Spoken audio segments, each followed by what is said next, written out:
That's not a good start, is it, from Daryl for the podcast? Those that caught that is the behind the scenes. You don't start podcasts like that. You don't start days like that. Rory McIlroy capturing his second Masters on the spin. The bloke's waited, what? Was it 17 years, Bubsy? I think he's waited something like that, and he's captured 2. Bubsy's sat here nodding away with those turkey teeth. What a victory. Those teeth are going up and down, going to blind me. Hello, lads. Welcome to the show. We're joined once again by Daryl Dennis Evans, the king of business in the UK, as he likes to call himself. He's been struggling with jet lag on his way back from United States to the UK, and Mr. Chris Ryan himself. Lads, how are we? Daryl, nice hat. Where'd you get that from? Well, before I get into that, I've never called myself the king of business for the UK. Maybe the world, but never just the UK. I don't think that's small, lad. I might be a small man, but I got, it's all heart with me. You should know that. And good lad. This hat, for those that are listening rather than watching, it is almost an image of the Masters logo, but it actually says Mulligan on it, which I thought was appropriate because I thought last week's Masters was so good. I'd like to have another crack and do it again this week because it was. I thought the coverage was great, the golf was great, lots of jeopardy. I thought it was solid, but this was just a random purchase. I was on the way to the airport from San Diego up to LA last week. Walked into a shop, saw the hat. It was the first thing I saw, and I blinked, and I thought, "Ooh, I'll have that." So $30 later and whatever else I bought, here we are with a Mulligan cap, which I'm very pleased with. So that's not official Masters merch then? No. So there's a reasonably good chance that we'll be sued later on in this episode. But cease and desist, I'm happy with that. We've had a couple of them before. Let's keep it going. If we're not pushing the boundaries, we're not getting noticed. Just while we're on the subject, because I'm sure we're going to get into the proper stuff, but the Masters does pretty much everything well, I think. But there were some dodgy hats I saw in the coverage that were clearly from the shop. There's some that said egg salad. I mean, really? It took a bit of abuse, didn't it? I saw that online. I didn't, to be honest with you, it's a funny one how you watch it as the years go by. I dipped in and out Thursday, Friday, didn't watch it on Saturday, and obviously sat down and watched the whole lot Sunday. But, you scroll through social media now as a new avenue outlet to watch your tournament. And yeah, I agree. And I did see the egg salad one coming up. I saw 16th tee come up, where a girl sat on the 16th at the back of the tee. And I think they took a bit of abuse about losing tradition and is this really the way we're going? I thought, as we've got straight into it, I thought the introduction of Kevin Hart on the Wednesday, I don't know. I think my view, obviously, I love the tradition of all these things. I love to keep them what they are. I've got nothing against Kevin Hart, but that took a bit of abuse on the Wednesday. Bryson obviously disappeared off the scene early in the tournament, which I think changed the tone of the event. As great as he is, I think diving into this YouTube world and trying to mix the two, it's almost oil and water, and you kind of, how do you get that right? And I think not having him around on Sunday did maintain a lot more of the tradition and took out a bit of the chaos. Don't know if that's a good thing or a bad thing. It's definitely up for discussion in this podcast. And then one of the things that I think, and look, I'm a big Sergio fan, but I didn't like the outburst. I mean, I've had a lot of head offs in my time, but believe it or not, I haven't on a golf course. I haven't broken. I haven't broken many golf clubs though over the years. I'd be struggling to think if I've broken more than one. I haven't. I haven't. Not on a golf course, in a workshop. No, I haven't. You name me one tournament where I've finished with 13 clubs. I was there, and there's not many. And I'd tell you, and like I reckon, I think what you've done is you've been able to perfect the art of the throw. So when the club lands, it never actually breaks. It ricochets and bounces. And might have a few dents and add a little bit of personality into those clubs as a result of that. But ultimately, I think that's what you've actually perfected, not your golf swing, but the actual helicopter throw. I was going to say, I mean, like you're saying that you haven't broken many clubs, but I think that's more of a technicality because when you sling them, you probably can't find them again. So you'll never know whether they're broke or not. But I mean, like Sergio. But do you know what the thing with Sergio, right? Like what he did on that second tee, like that's inexcusable. But then he's got time to think on that. He's got time to ponder that. And then 4.5 hours later, when he's doing his press conference, he's not even like showing any signs of remorse. He's just like doubling down, giving really poor answers. I just thought that was really, really poor. And then what I saw on social, which was actually, he posted probably at the start of the week. I actually saw it yesterday. It was one of those posts that was kind of 6 days too late. It was just a picture of him at the Masters on his account with his text below saying something like, honoured to be back, special place. And then I'm like, well, hang on. Like, do you think it's a special place or don't you think it's a special place? And it actually got me thinking about kind of Sergio and kind of how he's acting. Then you got like Lee Westwood chirping on about European Tour. These live guys just seem to have almost like it seems to be a different character now. A lot of them, like, don't get me wrong, some of them have stayed true, but a lot of them have kind of moved over there and almost turned rogue. And I don't know, I don't like it. The other thing I want to add, who is Sergio's clothing sponsor? Who is his? It was Adidas for years, right? And he wore that Adidas stuff so well, to be fair to him. And I know he had a couple of like wardrobe faux Hoylake comes to mind when he got pulled up for wearing the yellow. But at least he did look good in the performance clothing. The stuff he was wearing yesterday when he had that interview, I thought was just horrendous. It was just old manish and it just didn't look good at all. And I get it, like, it's fair to say Justin Rose has never been the smartest of dressers or the cutting edge, but at least he fits his brand now. And he's like, I'm going to wear these kind of country clubby, kind of performance-y kind of clothes, and I'm going to go out and play, and that's me. Whereas Sergio has just bounced all over the place, and it really gives you the respect for Jason Day, how he's owning his look. Freddie, who we have to talk about, it's just always been cool. But Sergio, like, I don't know if it's driven by sponsorships, if it's driven by apparel deals. I don't know who's dressing him, but when we look and talk about his social media, who's running the account, that was a little weird. I agree. The attitude's a bit weird. The carrying of the bag, I know that had a few different twists and turns because one of the caddies is out of position, then the other caddie's double looping. So then someone hits it in a bunker, I think. Someone's got to take care of that. So he's doing the right thing for pace of play, but he just, I agree, had time to reflect and was awful. Well, I think the first thing to say, the clothing brand was Stupid Golf, so I assume it's a Live Golf or Live Team sponsored apparel deal that they've got in place. But yeah, I agree. It does look dated, looks old fashioned. The yellow trousers, I think, I'm all for trying to be a little bit trendy, but sometimes you got to kind of dress your age. We're not all like Chris Ryan and have the absolute Adonis physique to be able to rock any kind of outfit and make it look good. But the yellow trousers, mate, were years ago. I don't think he's exactly. It's done now. It's done. Like, move on now. I think it's time to get with the times a little bit. And we're kind of, the golf world is a little bit out of that type of fashion as it stands now. But I definitely think that Sergio, his attitude on the golf course, I mean, I used to love the passion of Sergio and he brought a lot of energy, but now it always seems to be dour or moody, like we saw last week. And there was even that ball throw. Did you see that little clip? I just think, why didn't see that? What did he do? He was on the green. He had the ball in his hand. Oh, I did see that. I did see that. Yeah. Yeah, and he was going to, the point is to give the ball to the caddy. Caddy cleans the ball, but he aggressively pretended like he was going to throw it in the caddy's face, but it wasn't done in a way that was jestful, that was lighthearted. It was malicious ultimately. And I just thought, you don't own the game. Like, you're here on this journey. You've got to respect the game when you're at a venue like that. And the same thing goes for Bob McIntyre. We've got a lot of time for Bob. Oh, yeah. I think he's a great guy. But again, like what you said, Bubs, Sergio does the press interview and he doubles down on his opinion. Well, Bob didn't even show up for his press interview.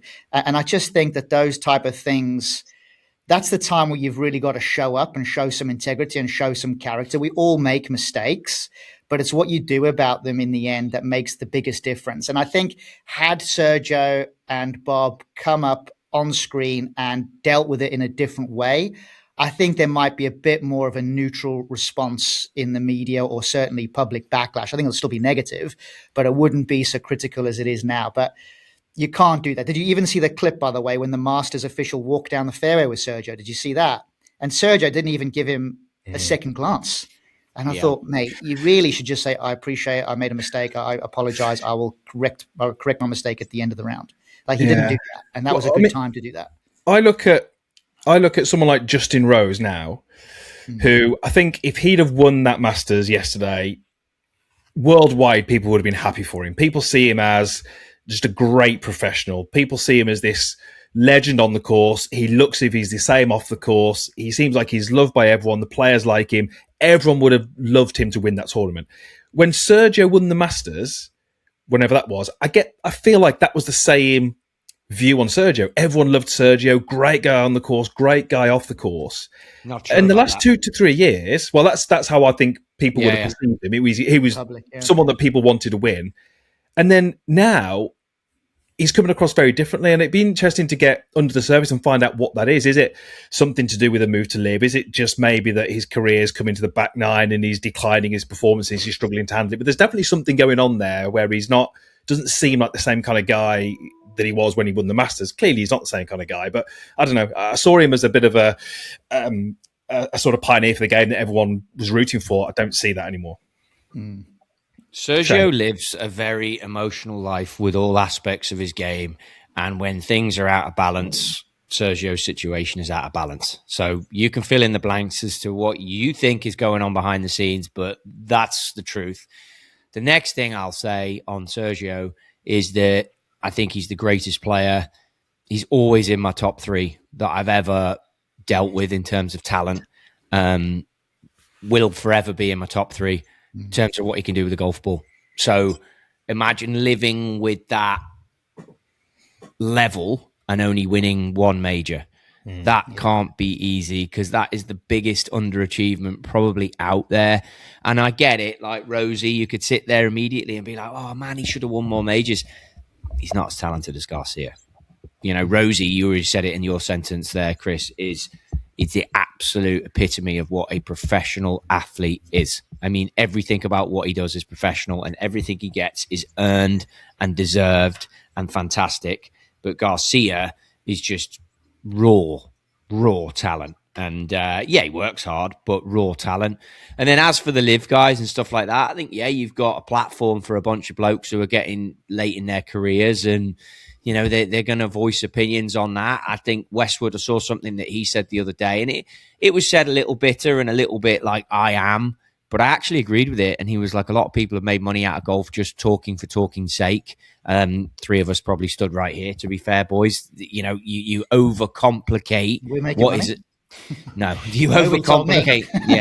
You overcomplicate what is a simple game. And I thought that anyone out there listening to this, actually listening to the one to improve their golf, the more simplistic you can make the game, the better it is. It does have to remain a reactional game to the target. And I think it was on a podcast, or it was in a conversation I had with Daryl last week. He was talking about these guys playing the par 3, and we were watching Shane just flip a little 50 or 60 degree wedge into the first.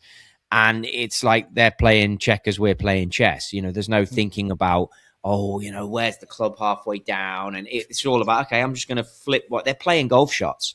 And I think the longer that you can play golf shots for, and I think an eye-opener for anyone listening to this is if you do happen to be a member of a golf club and you play a guy who's off like 7 and he goes and shoots 1 over par, and you look at his technique and you think, well, he's absolute pony him. But the bottom line is he's playing checkers, you're playing chess. If you think you're better and you're not performing better, you're not playing the game. Because the truth is, this is a game of imperfections, and you can be off in many different areas and still play a fantastic game of golf. Now, don't get me wrong, strategically you can get it wrong and screw it up, but there are ways to play. And, watching Justin's interview, and we go back to what he said, what he can take from it. Second shot at 11, I thought was pretty poignant. He said he hit the safe club and the safe line.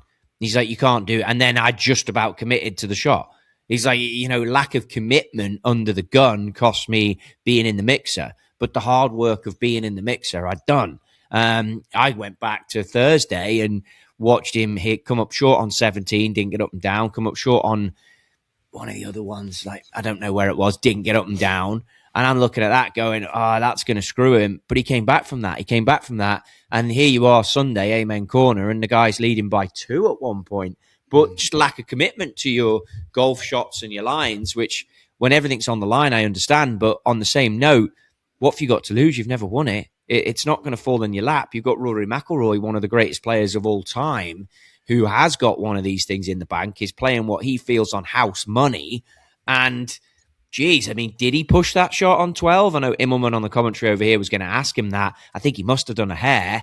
But it was cruisy, really. Well, I know that's very easy for us to say sat here, but it was cruisy. And you could argue he caught the wedge heavy on 15, third shot, because that didn't spin back. But, I mean, did he ever make up for it with the putt on 16 off the back edge, just breaking down the left there?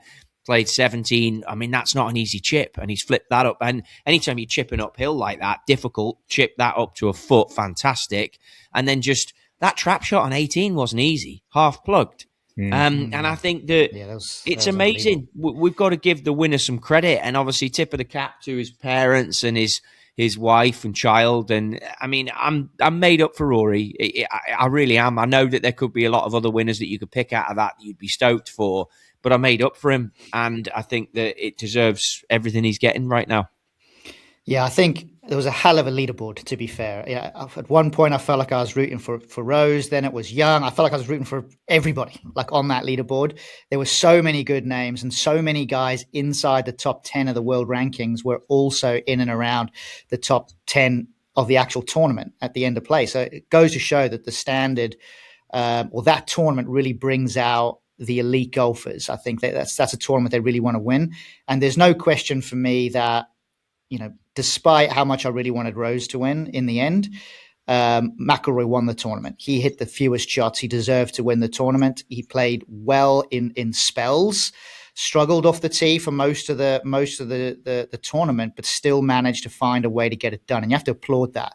But the thing that I'm interested in, see what you boys think here and get your views on it.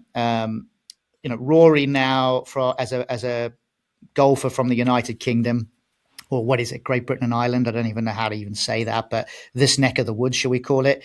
He has now equaled Nick Faldo's haul of 6 majors. Does that make him equivalent to Faldo? Does it make him better, worse? Like, I'm looking at this thinking Rory's won all 4 majors. Faldo, as good as he was in his heyday, never won all 4. He won 2 of the 4. Where does this rank in all-time greatest European golf and beyond? I think it's easy to have this kind of recency bias where the player that you're watching, you see them as the best, and even more majors than Faldo and Rory. Got Harry Vardon with 7, never saw him play.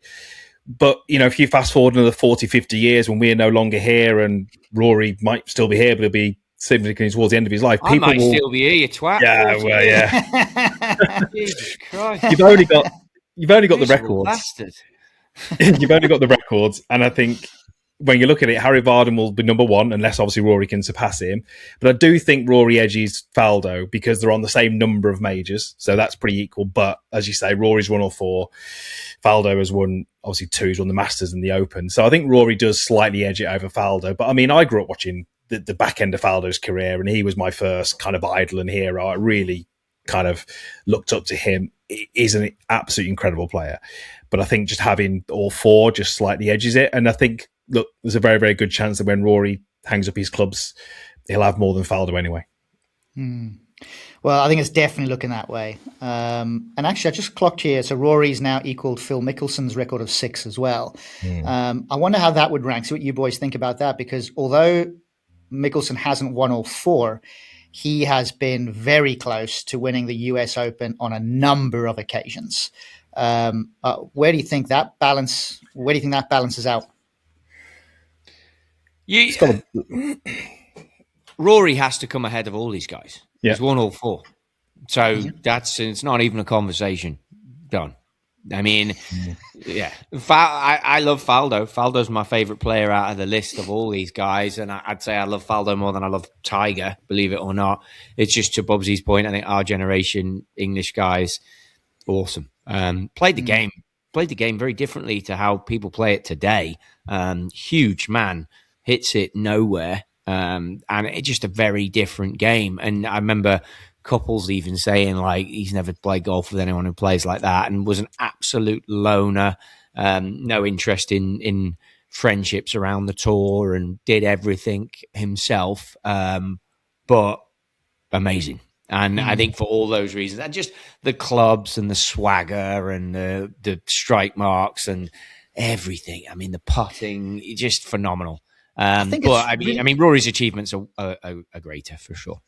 Yeah, it's really hard to make that comparison. Just touching on that point a little bit, when the game, it does change. Every few years, the way that it's played, it does evolve a little bit. New players come onto the scene. It's a different competitive landscape. There's always changes. I guess one of the key things that you're using as a marker is the volume of major championships won, or maybe even the volume of top three finishes in majors is a pretty good accolade to show how well you're playing against the strength of field that you're up against. But it's a hugely different game just look at the golf courses. So when Tiger won his first Masters 97, look how different the golf course is at Augusta now versus then. And that's not really that long ago. So yeah, but that was unique because of the way the conditions were that week. But I think the thing to take away from that comment is the brand of golf that Tiger played. And 96 was Faldo, and it was a very different brand. I think he hit 1 iron into 13 from 237 or something. I remember watching that the other day. But it was, Tiger's come out there, it changed a whole generation. Literally put them all on his shoulders. So I think that's probably why he's deserved of.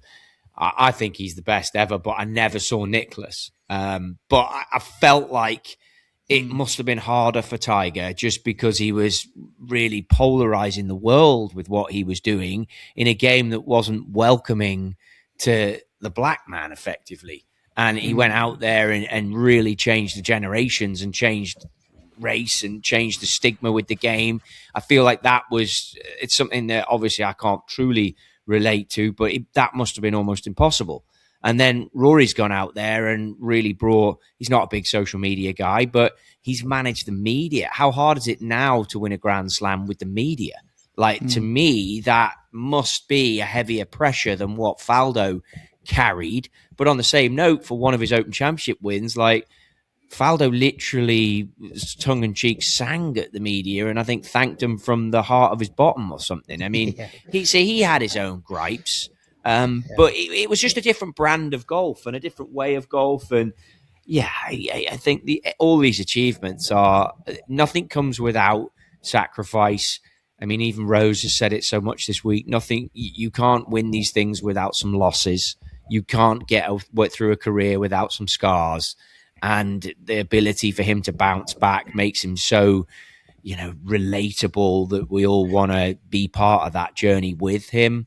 But you still can't will it over the line. There are levels, and you go up a level again when you start talking about the names we're talking about. And I don't think it really matters if it's Harry Vardon or if it's Tiger Woods.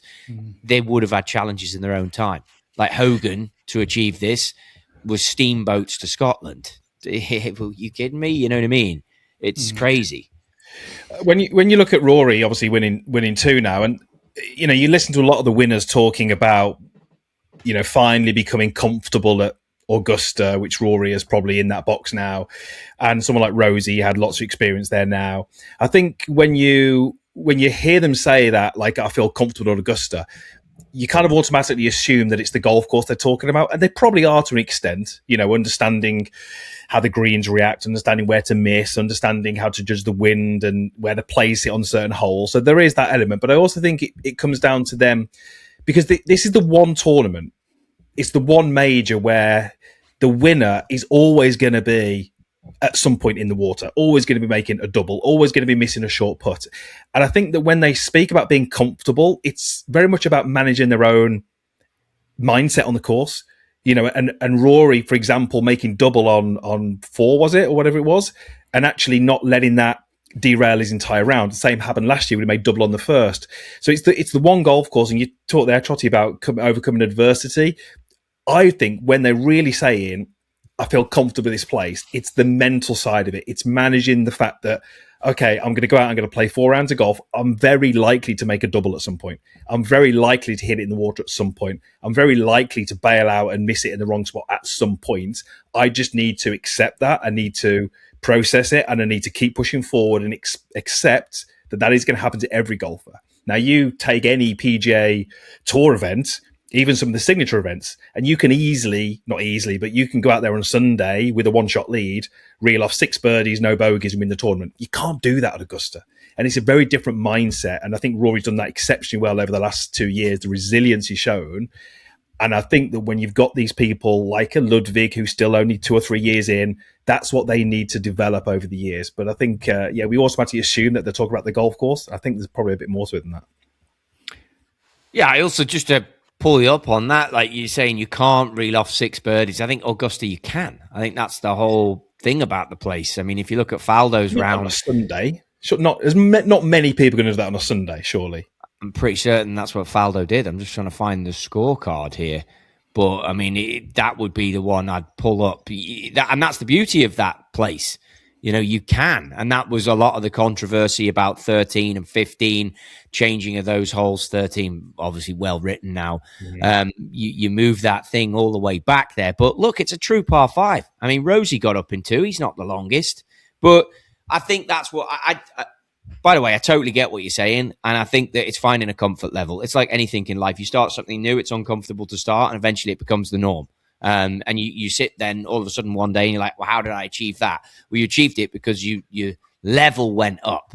But I do think that's what makes Augusta great. On a place like that, you can have a run at it and achieve these things.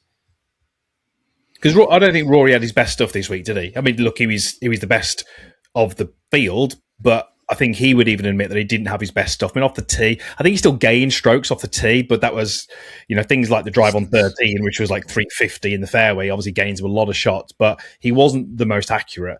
But for him now to have won 2 of those and one of those to probably, if he's honest with himself, having won it without his best stuff, like the confidence he's going to have now for the next 4 or 5 years there, it's off the charts. Yeah. Well, do you see that? Sorry, mate. Do you see that Freddie said that Freddie said he doesn't. It's like it's Rory's until he doesn't want it. Yeah, it's just about to say that. So that's interesting. And obviously, someone like him who has had a lot of success at Augusta over the years, obviously a former winner as well. I feel like he knows how to get the most out of that golf course, and he can probably now see that McIlroy has all the ability in the world, all the natural talent in the world. Is he going to win there another 2, 3, 4 times before his career actually ends? So it's a very justifiable point, what he's saying, don't you think? Who now? Freddie Couples? No, Rory. Oh, Rory is 36, I want to say, top of my head. Yeah, he's got tons of time, hasn't he? Yeah, he's got loads of time, yeah. He's got a lot of time ahead of him. He's got another 12, at least, in his peak of his powers if he keeps his body in the right shape. Another 12 majors or another 12 Masters starts. Yeah, plays a 48, can't he, if he keeps his body in gear. Yeah. 67 was what Faldo shot back in 96, just coming back to that. So, I mean, look, I get what you're saying, but I think it's a topsy-turvy golf course where you can bounce all over the place. And yeah, Shane Lowry said a few years ago, just like, hey, this is going to be really difficult to get this Grand Slam for Rory because he doesn't actually have, when you break it down, that many more attempts. Obviously, Rory's now gone on and got it done, which is why I think, and this is a good question for you, which was better, last year or this year? I mean, for me, it's an easy one. It has to be last year because of the heat of getting that 4th one over the line. But I think Chris is also right. That wasn't his best golf. I agree, which is a huge concern if you're the rest of the field. I mean, Russell Henley, I kept looking at, and he had 234, I think, into 10. And I know there's a slight down bank there, but he couldn't get down the down bank. So he's hitting to an elevated green with a long iron. He hit a cracking shot. But I'm watching it thinking, poor bloke doesn't hit it high enough to compete with these guys on this back 9. Now, if you get to 18, if he'd have made some putts, which is his bread and butter, he could have won this thing. He really could. What a sleeper. And he's a Georgia boy. And I was sort of sat there going, selfishly, he's the only guy I don't really want to win this, and I don't root against people, but I'm like, if he wins, this is going to be a bit of a letdown. It's almost like Cam Young is accepted already, and everyone globally is rooting for him, and Russell Henley is just a little bit like bland. But at that level, hitting it the height needed to win there, I don't think he has it, and that's why Rosie needs to keep the speed. Which, let's face it, he'll probably be 46 next year. Did you see Harry Hall's interview? Yeah. When he said that he I interviewed him after maybe first or second round, and he basically said, "Look," he said, "I haven't got the game to compete here." He said, "I don't need it high enough. I don't spin it enough. I can't keep it on the greens. I can't get it close to the flags." And like, I'm all for that. Like, you've got to be realistic at some point. Very often, you don't see that. They don't portray that to the media. It might be something they do off camera. So I was quite refreshing for him to say, "Look, if I want to compete here, I've got to change something because I don't hit it well enough or hard enough or high enough to be able to keep it on the greens." And I think that, when you're watching the Masters, that's what I think really shines through. There's a par 3. I can't remember. It was the one that Rory emailed the green early on. Was it like 6 or something? 6. Yeah. Par 3. Yeah, like people don't realise how hard that is because the flag's up on a tier. I get it. But it's 25 feet wide and 25 feet deep. So if you're looking at that 25 by 25, you're looking at going, okay, well, if I take a wedge and I'm an elite tour player, I can probably hit it at the middle of that section and I'm probably going to be on that section. They're going in from 250. I think it's down 12 as well or something. It's crazy, but it's down off the left breeze. It was that tee or that portion of the green is significantly smaller than what their typical shot dispersion would be. There's going to be chances where you hit a good golf shot, like a really good golf shot from 250 that's 10 yards left of your aim and it catches the slope and you put in from 50 feet. It's brutally tough. On that Harry Hall thing, see, if I'm sat there looking at that, so he uses a Bridgestone ball now, which Bridgestone, I saw the hat had Bridgestone on it. So let's assume he uses the Bridgestone ball. They make a Tiger ball that's the most spinniest ball out there. I'm watching that as a Bridgestone rep, if he uses Bridgestone irons, or as a tour rep. And I'm like, these are easy fixes. This is not. He thinks that the gulf between what he has and what they have is huge. It's not at all. You've got to remember, Rory is week in, week out on his golf clubs. Rosie is meticulous. Morikawa, meticulous. Like, these guys are leaving no stone unturned. Jason Day and Harry Hall, cut yourself a bit of slack, son, because you're new to this arena and now you're seeing that the best of the best work with the best of the best club guys and coaches, which also brings you back to the Faldo era versus the Rory era. Faldo figured a lot of this out without radars, without tech, just a video camera and Ledbetter's team and himself. But he was on it with Mizuno and he was on it with that Rexstar ball because that ball spun more than everything else.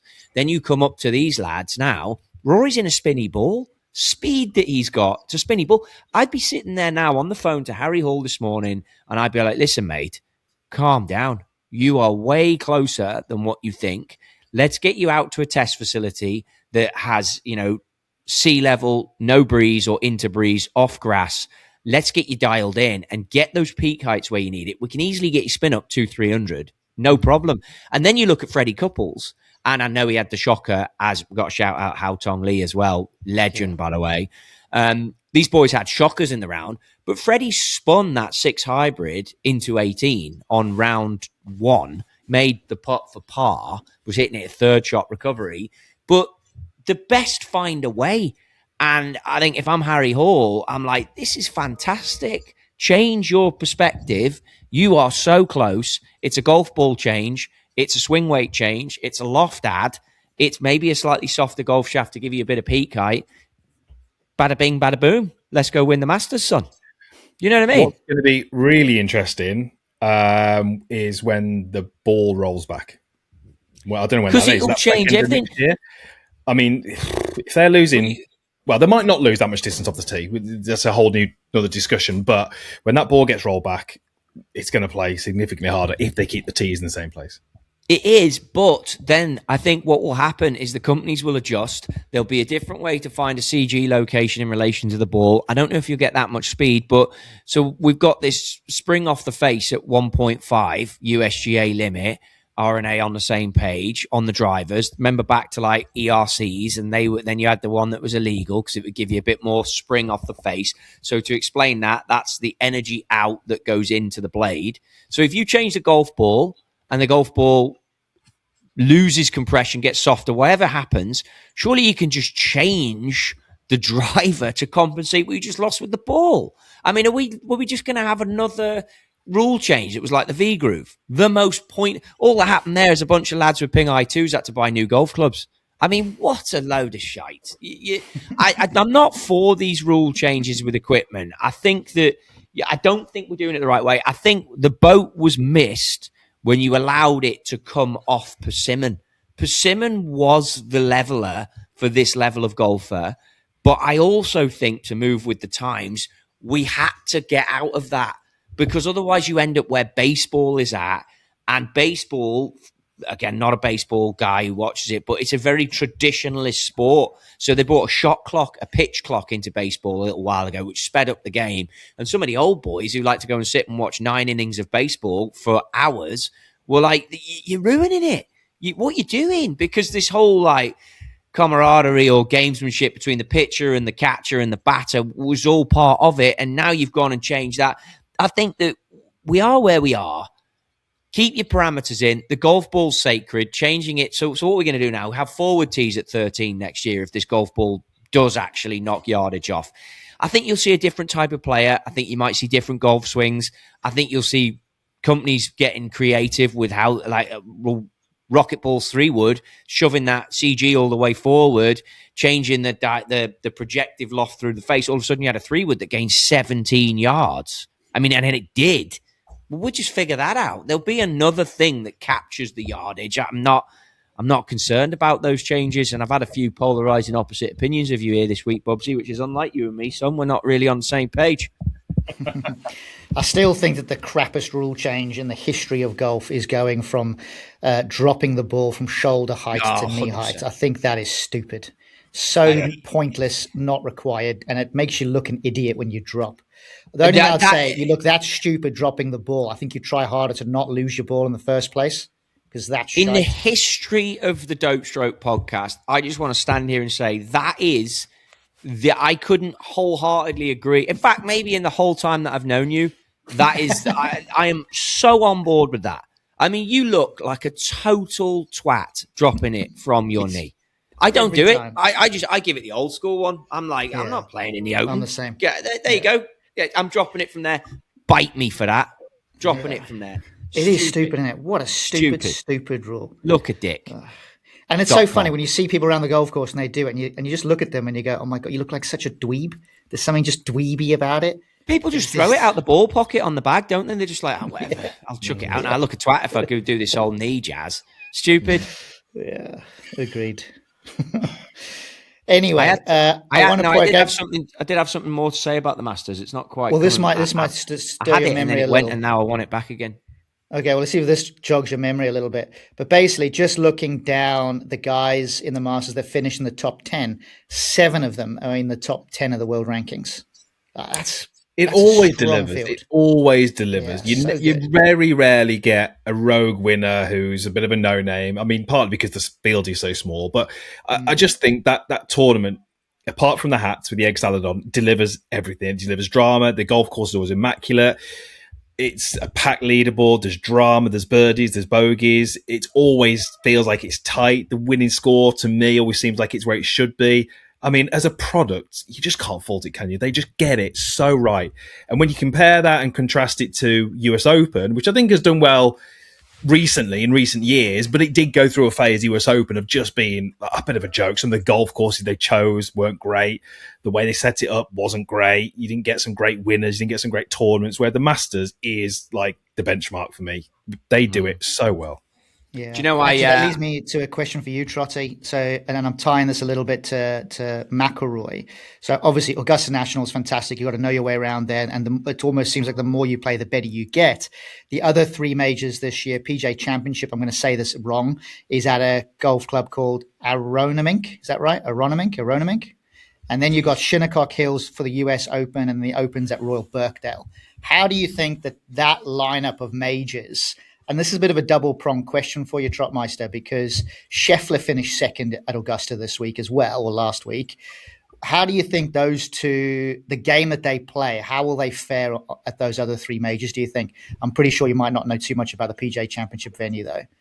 No, I don't actually, which is interesting, isn't it? I've just had to have a little look at that, and I'm like, it's Pennsylvania, Philadelphia. It must be amazing. I can't believe I don't have a ton of information on that. But how do I think that? Let's assume Aronimic sets up like a PGA golf course. It'll be long, right? It's a Donald Ross, so it's going to be lovely, isn't it? Whatever. But how do I think the guys will fare up? I think Birkdale, Rosie's done okay there in the past. I think Birkdale is an amazing golf course. You know, we had a bit of a hit on our top 3 membership golf courses, by the way. I'd consider Birkdale in my top 3. I love it. I really like Birkdale. So let's not go back to that. Yeah, let's not go back to that. It's chaos. But what about Berkshire? I like the Berkshire. but basically, how do I think? I mean, I think that when you have Open Championship golf like Birkdale, I think the draw and the weather is such a thing. So I think it's hard for us to really comment. I think I'm sticking with Cam Young. I put it out on social media yesterday. Shinnecock Hills, by the way, is so good. It'll be so tough. But I think that place is amazing. I think Scotty Scheffler, the control and the way he hits it is got to be in the mix there. And I think you'd have to say Scotty Scheffler as well for this PGA. But if this golf course at the PGA plays long and beastie, then, you know, Rory as well. You're going to have to really consider that. Bubsy, I'm sure you've got an opinion on that. But before we get there, the thing that kept coming to my mind, and I know that we throw it back to our history at times, I want to bring up Cavendish Golf Club and the Buxton Lime Assistants, which I should have won. I left one out there. I think our boy Kev Hale might have won one of them. I know Rocky won one. Do you know why I'm bringing that up? And you can answer the PGA and what do you think of the rest of the majors if you want first, or you can just dive straight into Cavendish if you remember why I'm bringing it up. Well, I don't have my Cavendish stats to hand, but I think I averaged about 42.6 putts around there for the times that I played it. So that was good memory. It's on the side of a hill, wasn't it? Do you remember? Yeah. But just going back to hang on, Cam Young. Why am I bringing it up? Do you know why I'm bringing it up first? Is it because... No, I don't. Is it because that's where you threw the trolley over the hedge so you could get one the next day? I didn't throw a trolley over a hedge there. I remember you went for a practice round, hired a trolley, and in the car park you threw it over the wall. I did do that. I did do that. You'd have one for the next day. Yeah, that's true, because it was like £5 for a trolley and I didn't have the money, so I lobbed it over the fence and then got it the next day. 100% true. That is true. Do you know why I'm talking about Cavendish, Dazzler? You played there, didn't you? I've played there. I don't know why you're bringing it up there, no. So, boys, Cavendish... Course designer. Do you know course design for Cavendish? Oh, same as Augusta. Yep. So think about that golf course. It's in Derbyshire in this place called Buxton that makes good water, believe it or not, as a spring. And it's not very long. It's 6,700 or something. So it's past 69. Short, yeah. And if you think about the golf course and the way it plays, shout out people from Derbyshire, me duck, who's played Cavendish. You need some control. Who's a member? George Bloor plays on the Challenge Tour. Good kid. Okay. Well, you need some control on your wedges and you need to have it in play. They have a par 5, 14 that ruined me. I was in the lead there going up 14 and I banged. Remember, it had that sheep. The wall. Yeah. Yeah. Put one in the sheep, didn't I? That was the end of me and the end of my assistant chances of winning that thing. But it's a great golf course, really, when you think about it. And when it was bone hard when we played it. So imagine playing Augusta bone hard. And they reckon it was like the practice. I went on the website last night and they were like, this was Mackenzie's practice run for Augusta. I'm like, nah, not quite, but I get what you're saying. Yeah. It was brutal. I just remember I had so many putts around there. I actually hit it all right around there when I played, but I had so many putts. I do remember there was a long hole in the back. There might have been 16. I think it went 16. There was a par 3, 17, then 18. And I remember it was like a 2-round tournament and I banged this drive pretty good at 16, but slightly left in the rough. And I was under par. I can't remember. I wouldn't have been many under par. I'd have been 1 or 2 under par. 16th hole. And I've got like a wedge. And I just full on shanked this wedge. I think I made like a double. So didn't finish too strong. Then the next day, I'm on for a decent score again. I think I'm like level par, maybe 1 over. I'm on 16. And I'm thinking to myself, right, just put that out of your mind. So I banged it up the left. Decent drive. And no joke, I was 6 inches from the divot that I had the day before. And I'm like, I'm not trying to think of this shank, but I'm over the board. I can see the divot And I shanked it again 2 days in a row from 6 inches apart. Ball went in about the same space, made 2 doubles back to back. Not good memory. To be fair, always fix your divot. Then that's what you should do. Yeah, there's a lesson for you right there. Exactly. Or to be fair, and it's been covered pretty well on here. Like that would be in my bottom 3 courses. I think you'd play well at. To be honest, yeah, just because it's short, you got to be good with the wedges. You got to be good at reading breaking pots. It's like this guy is a London club player. He's a flipping Belfry off the back tees player. He's a give me length and I will kill you. Give me wedges and you will kill me type guy. I just want to quickly take it back to Cam Young because the OG listeners who listen to all our podcasts will know we've talked about Cam Young in the past. As he was at the top of the leaderboard yesterday, I was thinking to myself, if he wins this, if he gets a green jacket, he's going to be right in the reckoning for Rookie of the Year again at our end of year awards. Not again, because he was nominated for Rookie of the Year last year, if you remember, in our end of year awards. That's fine. I'm still standing by it. So I had T21 for Ludwig. Who did you boys pick to win? I had Fleetwood 33rd. I had Koepka, who did all right, actually. He didn't have a round over par, but he just never got going in the leaderboard. I actually did back Lowry as well, who was doing great, and then he had 8 over yesterday. Just brutal. He just had some shockers. Once it gets going away from you there, it must be such a hard place to try and Haotong? Stop it unraveling. Well, I want to touch on that just to give you the intro a bit, Troy. So Haotong is definitely coming up here, but I've just looked back at Birkdale the last time it was played, which is the one that Jordan Spieth won. Remember, he hit it out onto the practice range and you could see the trucks in the background. It's a shot. Anyway, McIlroy finished tied 4th there. So he obviously likes the venue. So let's see what he can do around that course. Interestingly, Haotong Lee finished 3rd at that particular major championship. He closed out with 4 straight birdies to get into that 3rd spot on his own. So played with Els, didn't he, in one of the days? Yeah, I really like Haotong Lee. I spent a little bit of time with him, had dinner with him a few times. He's great for banter. There's always a story around Haotong. He's such a great personality. And I really rate him as a golfer. I know that he went into the Masters with very low form. I know that he missed a bunch of cuts. I know that his game has been quite up and down. He struggled for a couple of years there as well. But he's clearly got something mentally to a degree that he's quite comfortable being in the mix anywhere he goes. I don't think he's afraid of it in a way. I know he had a bad round yesterday, but I think he's proven to himself, looking back at this major championship at Birkdale, that he can close out with 4 straight birdies. So I feel a great representation of Chinese golf is how I look at it. He was wasn't he paired with Scheffler last round of the Open last year? I think he was. Yeah, and he was up with Scheffler in the Open. Yeah. And he was chatting away, wasn't he? It's funny because I think we've picked people, haven't we? Who we said. I remember Ludwig was mine. I remember I said I wanted. I think I said Xander maybe, and then we I both said Rose as a second, didn't we? No, but I'm talking for the year, and obviously I had Cam Young down at US Open, so I don't think I've picked the PGA Championship yet. I'm not going to pick it now because I'm not sure, and we've still got a little bit of time out. Till then, it's in May 14th, so it's coming up. But we'll get our predictions. And I think, lads, I'm conscious Daryl's got a bit of a hard out here. He's got to keep the economy moving for us all. That's right. So I guess we're going to have to stick a little bow on this. It felt quick.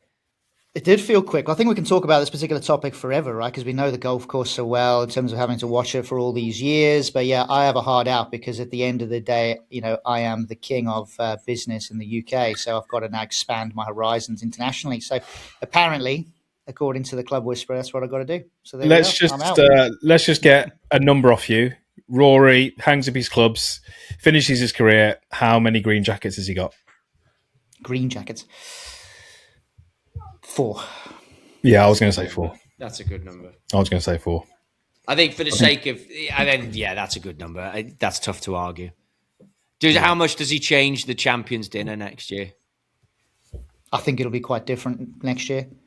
He won't want to have the same, will he? Or he might try and go consistent. I heard the wine was very expensive. He's into his wine, isn't he? That's what you get into when you've got 85 million in the bank. Yeah, apparently. You would know, Troy.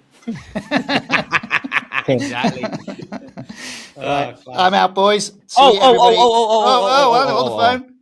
Splash Sports. I picked up money, by the way. Did you? Yeah. I picked up cash. So, mind you, I did last time I checked. I think I did. I'll check again and confirm next week because I had Shane, and Shane obviously dropped off. So he might actually have cost me a few quid. But I had Hatton. I had Aaron Rye, who struggled a bit in the end. But yeah, no, I was looking with like a few holes to go, and I'm like, I'm in the cash here. Now, I will confirm that. I think Shane might have cost me. But other than that, I was there with a few holes to go. Straight back into the business. Yeah. Reinvest Exactly. it. Reinvest. Yeah, get that empire growing. All right, guys. Thank you very much for listening. Apologies, that was short and sweet. What a fantastic Masters that was. I hope everyone enjoyed it. You can find everything at the usual places. Dazzler, what are the usual places? Because my mind goes, and you're the man with that one. Dopestroke.com or something. Yeah, it's something like that. And you've got me on the spot when I'm having to think about it. Whereas normally and then just rolls Spotify, up. iTunes, all the usual. Dopestroke Show, Spotify, Apple. You'll find us on YouTube. You'll find us on Instagram. And if I haven't listed it, we're probably there too. Next week, by the way, next week's show, go ahead, Bobs. Have we got an address if anyone wants to send a letter? Well, no, we don't. Chuck it in the ocean in a bottle. hello@dopestrokeshow.com. Yeah. Next week's show, by the way, boys, we just to tease it, we have the topic covered. It's we're covering all things the Trot Shop, so get ready for that because we're launching this week. This is your favorite thing. So Trotty gets to talk all about himself for a whole episode, which will be obviously the same as every episode. We're talking about this long and winding road that leads me to the Trot Shop, not to your door, Dazzler, that leads me to the Trot Shop. That's what we're talking about. Well, on that note, with bated breath, I'm out. See you later. Ta-da.